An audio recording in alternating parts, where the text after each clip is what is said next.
gonɗa ko caggal leydi aɗa yiɗi leydi galle walla ni gollade e Sénégal Global Invest SK bismimama jeegu tereji jogiiɗi kayitaji laaɓɗi galleji moƴƴi bureauji juutɗi nokkuji demateeɗi Global Invest SK ina waɗa hen ko weɗɗa luugol galleji e nokkuji joɗɗi ko gollal ngal Global Invest SK seedana Global Invest SK ko wallude e wallodirde e ɗanniyankoɓe no koɗiri eno ɓamtori e Sénégal kala jiɗɗo hebde hen nokku Global Invest SK wi wodat ko nanuɗa e ngalu ko heddi ko aɗa yoɓira seeɗa seeɗa ha nde gasnuɗa keɓa nokkuma kala jiɗɗo jokkodirde e mabɓe yo noddu e 00221 78 457 05 50 Global Invest SK ha yo jam ari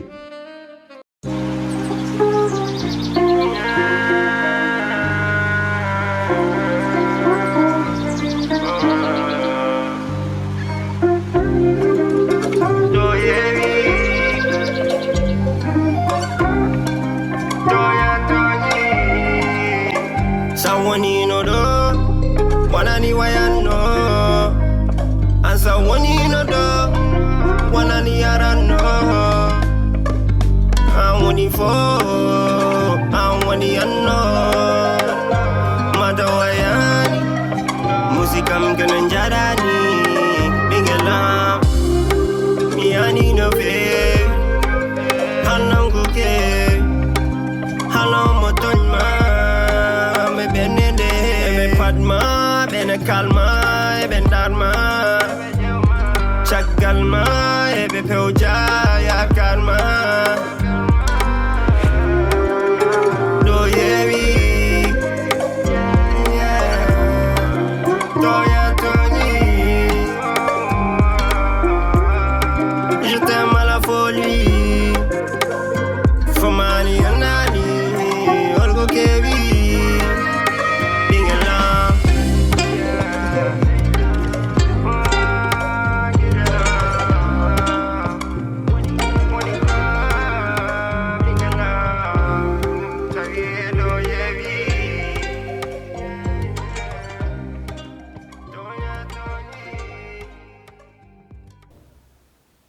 andi wor kungi a fotani dum haalde nene ma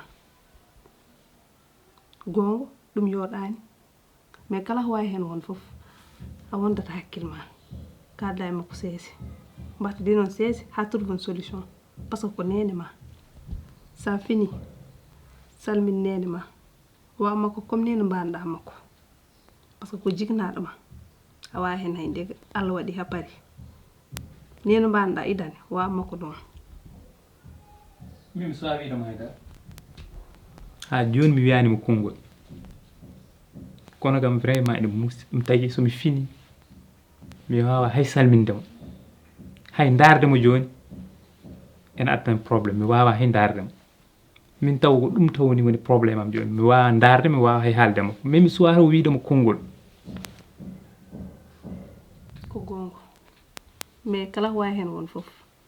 an nen banda rek wa non ça fini salmin mo comme nin calmonirandam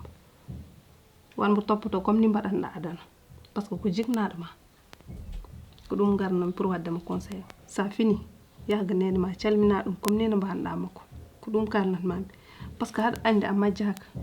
ko famɗi si wodi ɗo wiyete ko min waɗi taw min nak Allah en andi mi yinnom haala rek pour pama ko kewi ko parce que mi wa haalan babam ñagor mam da ça fini rek salmin nene ma be famu jidda wiide ko kono mi fami problème so ari do wiete ko an addi pi min mi yida problème ara galle wiye ko binta sabi dum mais tu n'as rien à craindre on wad no jidirra ni tu n'as rien à craindre problème watta ay muddi gonga o ganda dum une bonne fois fof ko kalmam do ko koko winda noir sur blanc papier ji fo non do gelende non adan jogi cioccogal ma ada soccio galle mawnam a hedo mi halam ma ko min tay ta mawne feccere de jeydo nde ko biim rondo wona an rondo dum ngat ittitta ko min ma ko jiidi yumma e baba mbimi andu ko kala mami ko so woni tan aɗa wawi ittude ko min e ramata jiidi yumma e baba aɗa wawi ittude kam e nder galle he walla aɗa wawi ittude gellame e nder galle he an adama an ka holon an ana lepti yimɓe an ana yiiɗi huude dow maɗa moddito e dow ay an noon ko kokkomami ko ne ɓurti de ko kokkomami ko ene ɓurti foti noon hankkadi jeeya jikkom an ka neɗɗo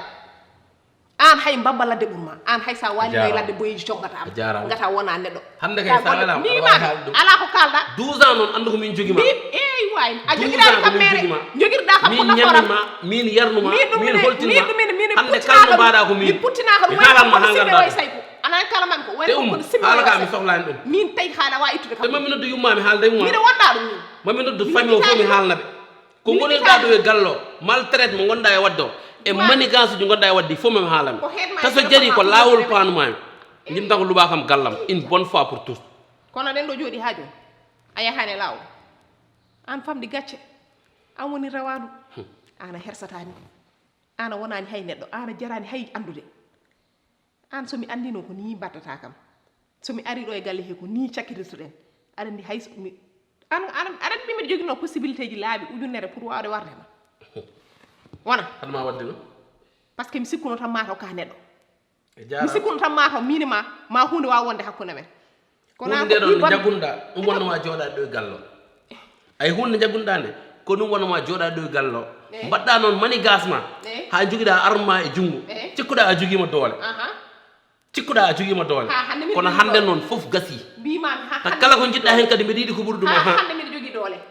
hande mbiɗa jogui doole jinɗa ko luɓa kam gallam une bonne fois ɗum jinmi wawa yaltindemi ta waɗano kam ɗum a wawa yaltindemi galle o wat feere mi yalta galle o d' accord an ka mbabba an adama ana wona neɗɗo an mi nani an anci ni taka hande genre uji maɗi tawi hande hay goto yiiɗade seeɗa gati ana wona hay neɗɗo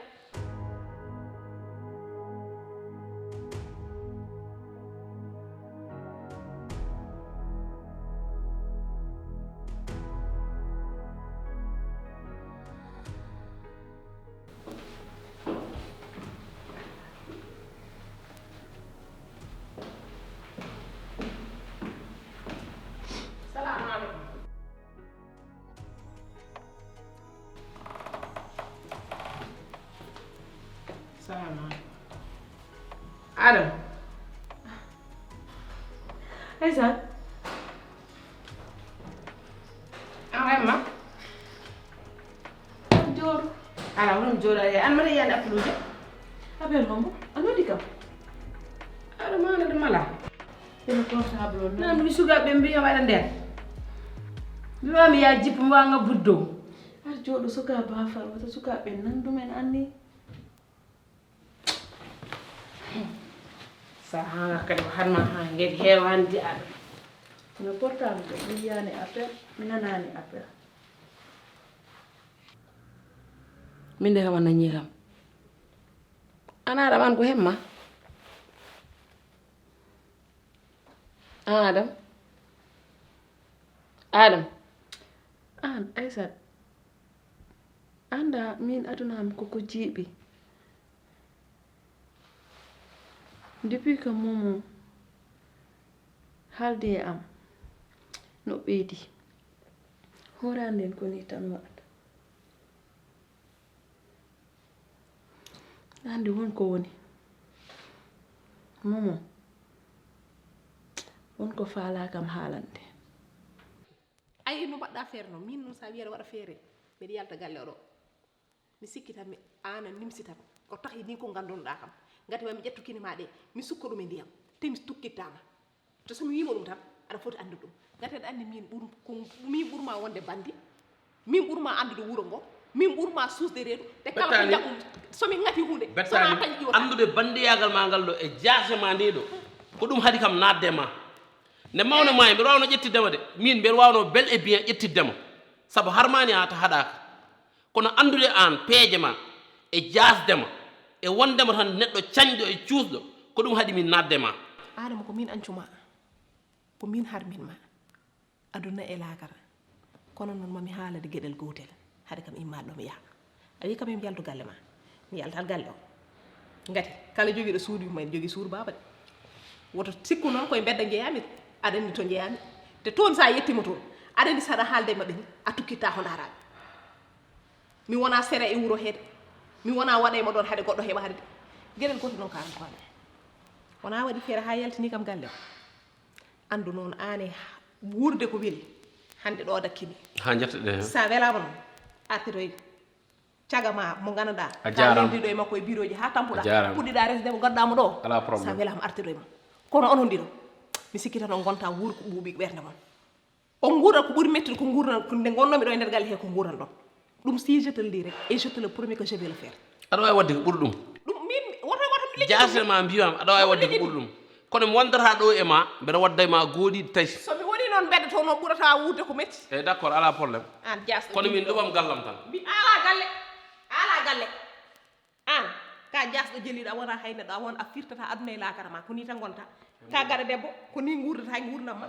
debbo takata min aɗa yaltina kam oɗo galle debbo takata aɗa yaltina kam galle i wonno ka jarnaɗo ndiyam gaɗa alay sago mbayani kono noon an aɗa mimita wonta men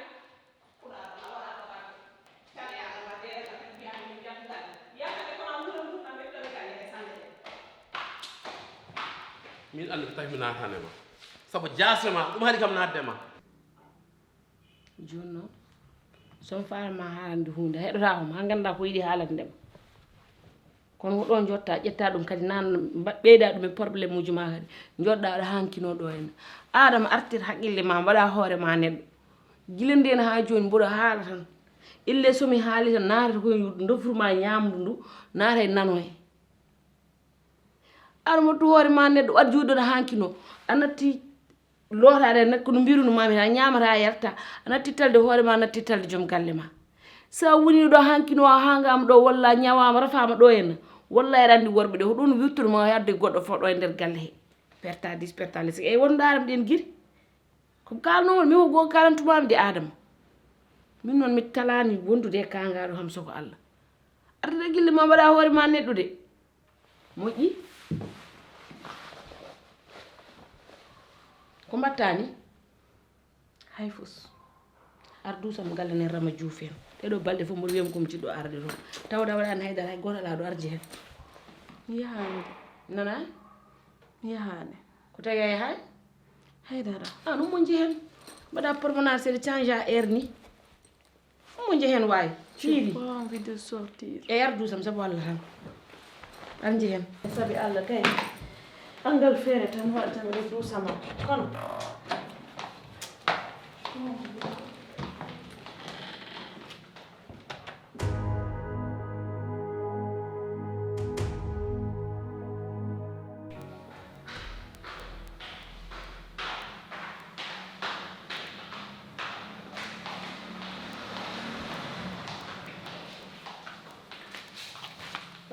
Aïssa mbaɗɗa bon Aïssata on ko jinmi haalandema guiɗel par rapport e Gogo Oumou ko wayata ko mbeɗa andi noon kalmami ɗo ko wellatama kono Aïssata Gogo Oumou ko mbiɗomo yo yaltu galle o yalta o yalta yo yaltu a mettinani voilà hay an e hoorema aɗani a yiɗa o jooɗo e gallo saabu omo tampinma ɗum nde hay goto yiɗa wona e gallo omo heewi probléme omo heewi nguleyki ɗum waɗi kam wiidemo yo yaltu gallo une bonne fois gonen e jaam mata eɗe Gogo ma absa arta e gallo aɗa yiɗo arta e gallo o wawa artude e gallo noon tawa Oumou nane gallo il faut que Oumou yalta gallo Gogo ma arta wawa artude gallo wona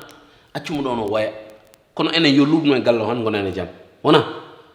anni hen dow continue tan yewtere ma so woyiɗo ha janggo accuma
adam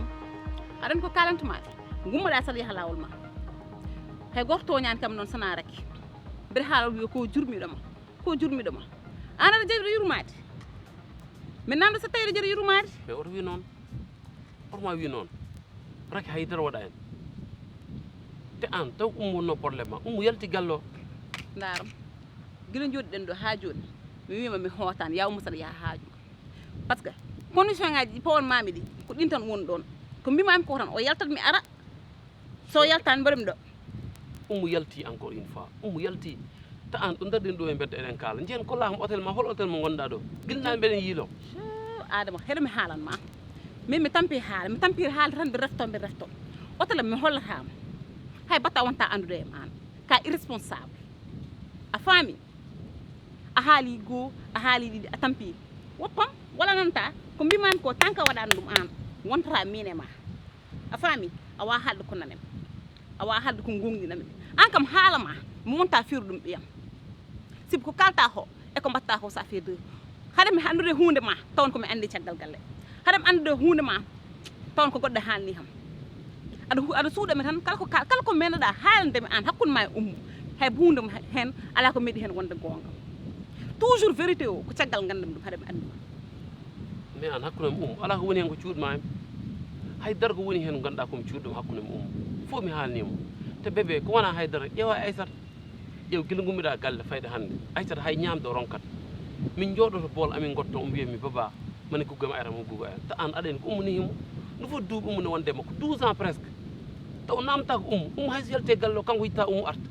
ta an gilne haaji o namma bébé annen sabi Allah wallam hen adama ummu huno ko mako kay ka donc na tan an yo sengto hen gallo mbimami so mbiɗa artol ne wawi wonde sibbu bébé Aïcha to ɗum à une condition mi haalnima tant que yaltani gallo min koyngalam yeɓɓata e gallo yalti so sa yiɗi bomi noddatmamo joni joni noddamo kalta e makko yalti nodda noddu mi noddamo kalta e makko boy fu mbawa dañde preuve an mi wima yawat supprime numéro aɗa wiya kam aɗa nodda kono numéro ne hedde téléphone ma mais juste pour daña confirmation an gasani e aduna ma ha joni an ko joɗin ɗo ko waktuji ɗi joɗi ɗo ɗi hunde ma ko ala ko raftere hen sana eɗen kalda e gaynan ko ndekta aɗa jogui numéro an ha aɗa ko jiɗmi haalande ma adama min mi tampi haala a ala fulla a ala fayda an aɗa ko jiɗmi gumma kota jaaha lawol ma min haalata mi gayni hen oto wi noon saabi Allah hokkam 2 minutes tan mi joddo e ma nder jewtiden mbaɗa ana yewnani kam yeehi mi wima yeehi ko jiɗɗa goɗɗum komi haalanma mi gëmani ko kalta ko yahani mi gëmani ɗum tant que ɗon mi gëmani ɗum mi wawata artude toon koma mi seedo yitatam walla mi nanira rofuna walla mi tinta tan wawde haalande mi gonga wiyami yeehi ɗum takatam artude gallo mais tant que nan toon mi artata saɗa wawi gummaɗa jaaha lawol ma min wona an ko rati waɗi kono rati kam kanko wonana d'accord il faut que mi haaldoye kaw saabu actuellement kaw tan wawi woldemi pour oɗo arta e gallo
Adama.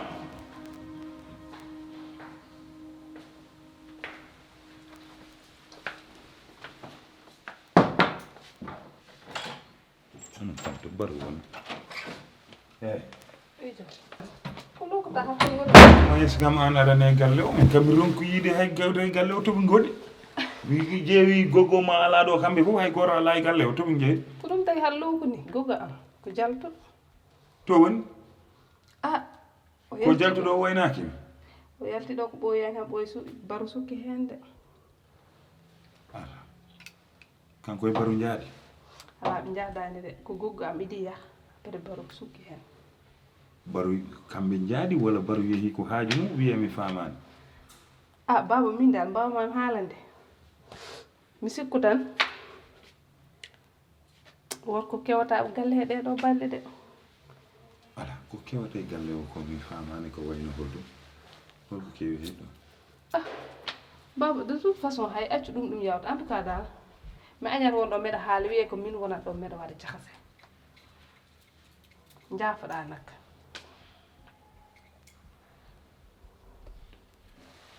Holko woni e galle o ko mi famani parce que mi ronki famde. Mi ronki famde joni gogo ma wonat ko yaltude sans waynade mi wonata e galle o ko me galle o yalta. Baru kadi la même chose on atti yidde yaade jangoyde min je m'en fous de ko jangoy o wasa jangade ko c'est son avenir. Mais qu'est-ce qui se passe won ko ganduda ko mitinani won ko tinda ko mitinani. Min dal do joni no met haal téléphone mina mama ha boy jimi gogo am yalti boyani baru dogi sukki hen elle ko kam ko sukki dal min ko dum gandumi hen.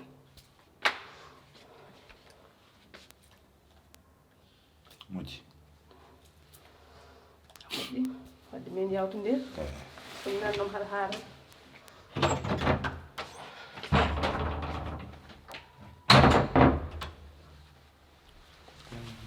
Baru sukki hen.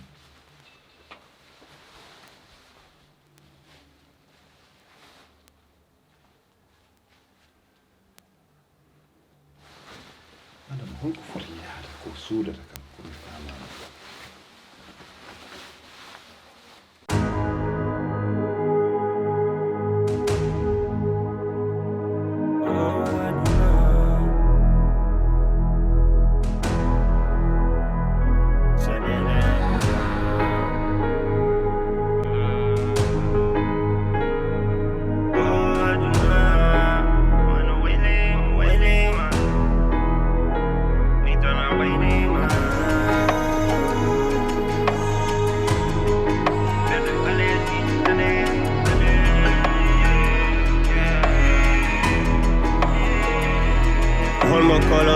mimi no hande hakkille jiba dande yita mi yadu wa wande do ala sehilala